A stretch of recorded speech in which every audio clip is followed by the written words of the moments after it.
Work method statement: open trench excavation for PVC piping.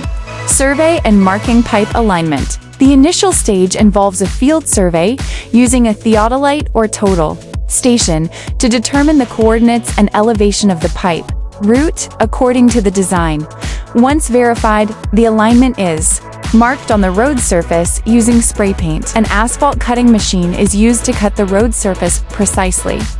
Along the marked lines, water is continuously sprayed during this process to suppress dust and cool the cutting blade.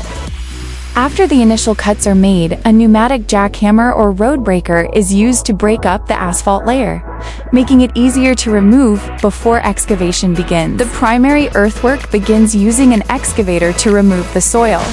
The depth of the excavation is carefully monitored to match the technical specifications.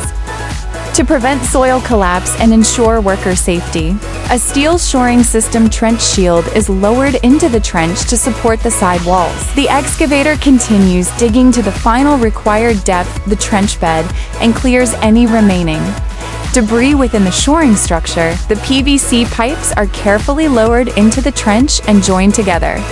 Precision is key to ensuring the pipes are perfectly aligned and seated on the trench bed. Using a leveling rod and survey equipment, the team checks the pipe's elevation and slope.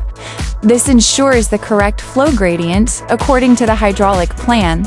Once the pipe installation is approved, the trench is backfilled with specified materials such as sand or selected soil in layers. As the backfill reaches a safe level, the steel shoring structures are lifted out of the trench using the excavator. The backfilled soil is compacted using tamping rammers, jumping jacks to achieve the required soil density and prevent future road settlement. A bitumen emulsion or tack coat is sprayed onto the compacted surface to act as a bonding agent for the new asphalt layer. This restores the road surface to its original condition, making it ready for traffic. That concludes the step-by-step open cut method for PVC pipe installation, from precise surveying to final asphalt reinstatement. We prioritize safety and structural integrity in every project. Thank you for watching.